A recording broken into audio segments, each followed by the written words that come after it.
Sistemi informatik spiun që na përgjon të gjithëve. Po, e dëgjuat mirë. Është një sistem që na përgjon që të gjithëve. Nuk ka telefon në këtë planet që nuk përgjohet dhe do t'i them se si. Këtë nuk e them unë, nuk është një teori konspirative, por e thot një nga ish drejtuesit e shërbimeve sekrete italiane, Marco Mancini. Tashmë është në pension, por unë pash që të gjithë intervistën e tij dhe dëgjova me shumë kujdes. Kush është rastisht e t'i bëj like faqes shihemi sërish dhe ju falenderoj që jemi përbashkë. Dikur, përpara disa viteve, kisha lexuar, por nuk mendoja që do arrinim me të vërtetë këtu. Dhe me kalimin e kohës në vitin 2011, tregonim se si në të ardhmen çdo gjë do të komandohet nga një qendër e vetme, dhe ne po arrim drejt edhe aty. Dhe sinqerisht, edhe vetë personalisht, mendoja, edhe pse i lexoja për ditë, mendoja se ndonjë ditë ndoshta do të devijohet rruga dhe ndoshta nuk do të arrim këtu. Por me sa duket po arrim pikërisht aty. Është një sistem spiun që na përgjon të gjithëve.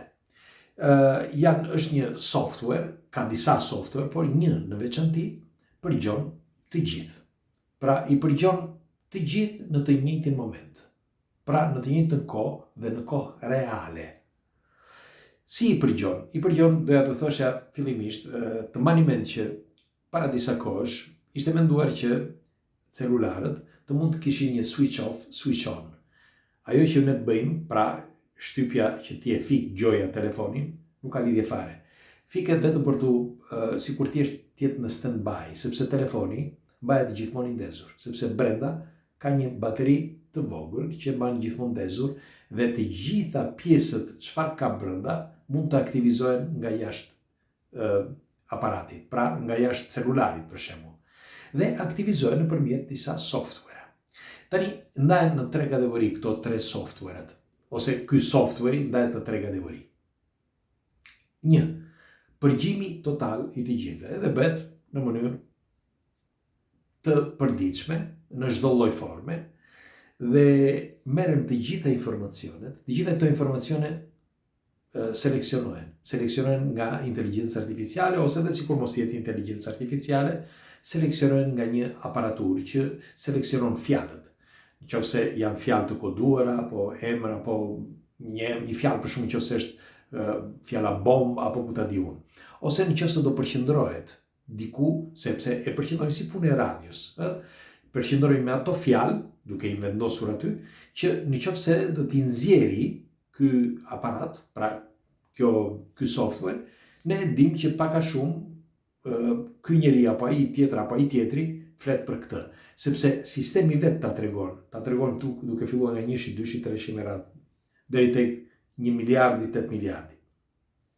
Dhe ky është njëshi. Kurse është një tjetër sistem që është direkt, me fjalë gjithmonë software, gjithmonë tek target, që nuk është në masën, por është tek targeti, çdo të thotë targeti. Do thotë tek një individ që është seleksionuar. Nëse është seleksionuar ky individ, përgjohet ai individ. Dhe këta kanë një përgjim pak të veçantë, sepse përveç software-it që i përgjon, kanë një mënyrë tjetër. Për shembull, nëse ka një njeri për shembull që përgjon 10 veta, për shembull, që i gjendet aty dhe dëgjon gjithmonë me kufje, mos mendoni që ai dëgjon gjithmonë live. Jo, si thot profesori, por ai me fjalë sistemi i regjistron.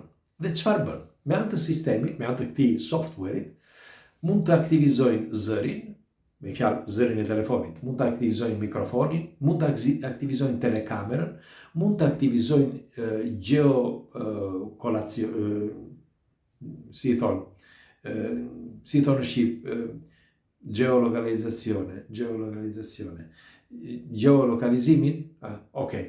geolokalizimin, etj.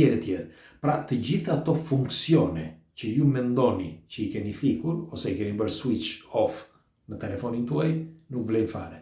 Nuk vlejnë sepse është një software, si që thash, nuk e them unë, e përsëris edhe një herë, e thot profesori Marco Mancini. Dhe po thoshja, është në pension tani, po e gjenit edhe intervistën në Rai, Por po thoshe që është një software që bën këtë gjë. Pra, nëse ata duan, me anë të këtij software aktivizojnë çdo gjë që u duhet. Mikrofoni mund të aktivizojnë dhe din eksaktësisht çdo gjë që ti bën. Eksaktësisht çdo gjë. Bile din në sa milimetra do lëvizësh majtas, djathtas, ku ke shkuar, çfarë ke bërë, përveç kësaj, edhe sikur të ketë kaluar kohë, i ka që të gjitha në sistem. Pra, i ke të gjitha në sistem dhe aty mund të kontrollohet çdo gjë ku ke shkuar, çfarë ke bërë, çfarë ke folur, sepse perimetri ku ti flet është i gjithë i regjistruar. Pra, i regjistruar nga ky software që ti e ke në telefon. Dhe kjo është pjesa 2. Kurse pjesa 3 është akoma më e tmerrshme. Ajo si thot profesori gjithmonë, është e tmerrshme sepse do t'ju them, atëre përgjimi tani shpresoj që nuk bëhet, mendoj që janë disa organizata që mund të bëjnë këto çmenduri të tilla, por ekziston, këtë thot profesori, ekziston një gjë e tillë që ata me fjalë kush ka software-in mundet që me anë të software-it të dërgojnë disa lupa ose disa PDF. Nuk ka nevojë që ti të hapësh, ose një foto, nuk ka nevojë që ti të hapësh. Dhe si e bëjnë? Nuk ta dërgojnë shu si mendon ti për shembull që ti e shikon, mund edhe mos ta shikosh fare. Pra është mesazh i fshehur. Dhe çfarë bëhet? Ti për shembull teksa je në telefon, mund të jesh në telefon në celular ose në WhatsApp, ku të duash ti, dhe nga një moment po flet me dikë. Mund të jesh edhe në një si mund të themi, në një mbledhje me 4 apo 5 të tjerë, në një Zoom ose në një komunikim WhatsApp.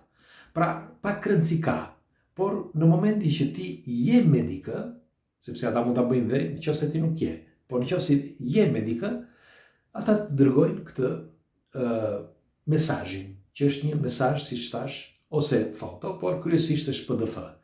Dhe pa e kuptuar, vjen në telefonin tënd. Dhe pa e kuptuar, shfaqen foto pornografike të fëmijëve të mitur.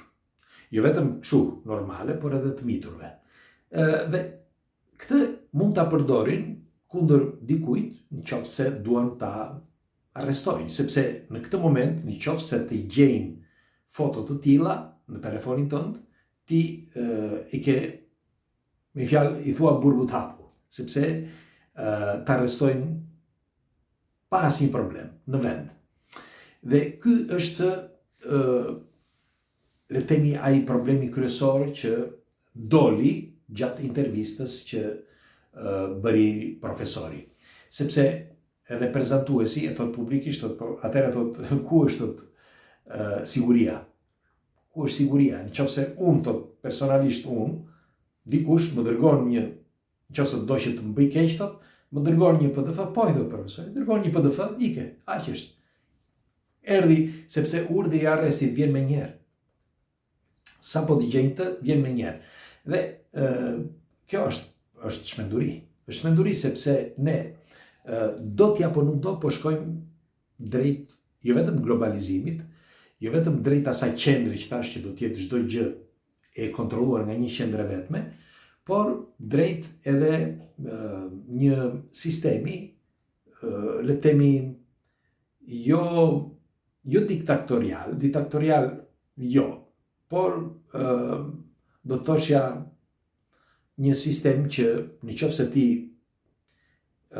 nuk je dakord me dikë, mund të ta rregulloj rrugës. Kështu që nuk u kushton asgjë, sepse i mjafton vetëm një klik dhe je për tokë. Për shembull, unë i dua t'ju them që kush e di se sa ka, ose ndoshta ka patur, njerëz të famshëm, bile mund t'jenë edhe kryeministra, ose ndoshta edhe president, që me këtë sistem i kanë kapur dhe ata janë detyruar që t'i nënshtrohen disa urdhrave. Më bën të mendoj kjo. më bën të mendoj. Nejse, por po thoshja është vërtet shumë drejtëruese. Tani, do kush nga ju do thot, po mirë, si mund të bëhet që nuk mund të bëhet do të asgjë. Do t'ju them se përse. Në një të ardhme shumë të shpejt, nuk do ekzistojnë më, sepse ti ke mikrosimet. Ai mikrosimi që ke ti, ai është çdo gjë. Ai je ti. Pra ti nuk je më ai që dukesh këtu, për shembull unë Adir apo ju, emri juaj. Nuk je ti, sepse ti një emër ke dhe kaq. Por ai kodi që ke ti te ajo mikrosimi, ai është i rëndësishëm. Brenda ti mikrosimi, pra që gjendet brenda telefonit, aty ke çdo gjë. Sepse është jeta jote, që nëpërmjet këtij mikrosimit ka shkuar diku e gjithë jeta jote dhe është e regjistruar çdo gjë. Atë që ke thënë, ku ke qenë, çfarë ke bërë, rrugët timet e tjera, sa ke shpenzuar, të gjitha. Dhe është për të drejtuar nëse një njeri do që të bëj keq, ta bën menjëherë, sepse mund të ndryshoj datat kur të doj. Siç u thash, mund të hap telefonin, geolokalizacionin apo tjera, dhe mund të bëj ç'të doj. Dhe ti nëse ngre zërin, mjafton një klik, ta rresoj në vend. Pra, duhet të dini që në një të ardhme ti nuk mund të rish dot në një vend pa një telefon, sepse brenda telefonit do jetë e gjithë e ardhmja e njeriut.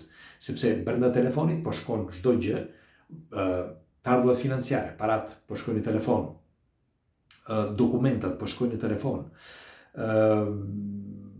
çdo gjë.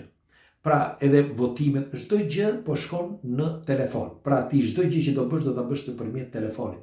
Pikët që do marrësh, pikët që do lësh, çdo gjë do jetë nëpërmjet telefonit.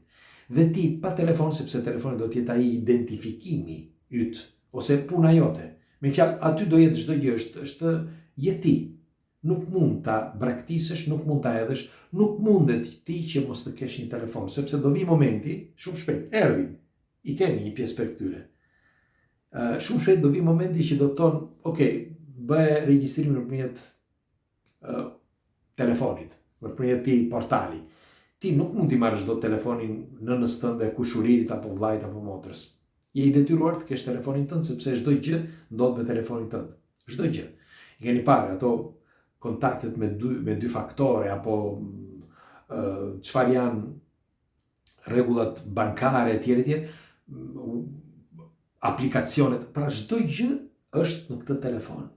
Dhe ky telefon është një pasqyrë vockël e një sistemi të madh, që janë të gjithë telefona. Dhe të gjithë telefona monitorohen nga sistema spiun. Dhe disa software, si thot profesori Marco Mancini, që dal me dal, përveç se i monitoron të gjithë dhe i ka një kontroll total, por dal nga dal shkon në target dhe nga targeti, nëse dikush bën naze, është pjesa tjetër, pastaj pjesa e tretë që eliminon çdo gjë. Kështu që